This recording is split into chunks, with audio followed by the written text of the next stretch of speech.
Oi gente, meu nome é Gabriela Pinique do canal Gabriela Pinique. Eu vou mostrar o tour do meu quarto, bom?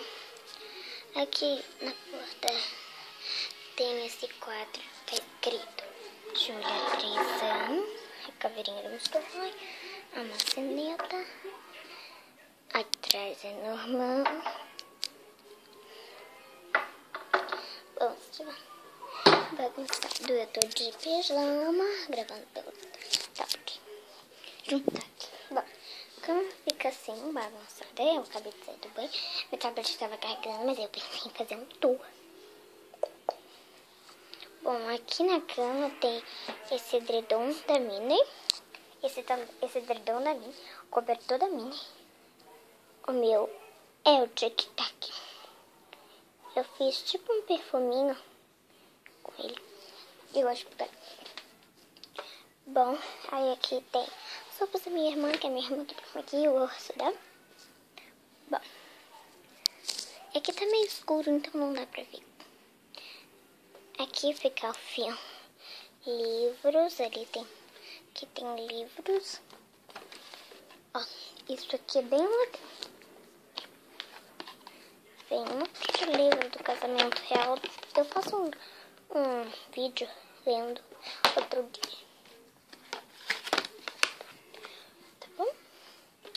Aí tem um livro, um homem de sorte, a menina que roubava livros, Noite de Tormentas, Um Porto Seguro, Mel Francone, Marley, né, que tem o livro John Green, Culpa das Estrelas, o meu livro. As Irmãs Vampiras.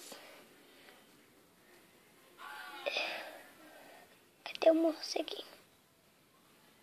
2. A Estrada da Noite.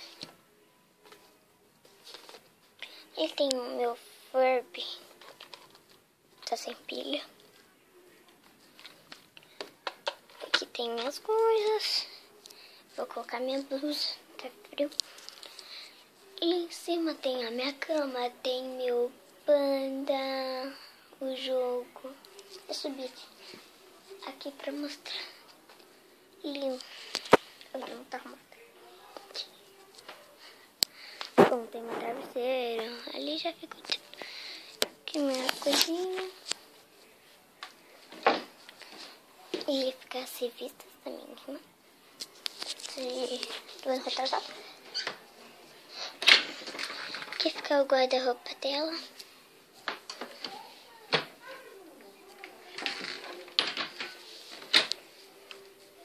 Aqui fica meu guarda-roupa. Tem esse carimbo. Ó, ele vem com Kinder Ovo. Eu fui comer hoje, peraí.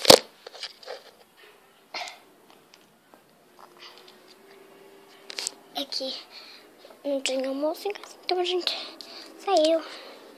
E aqui meu sapato. Minha roupa, o Brasil. Minhas coisas. E tá de noite. Minha cortina, o ventilador.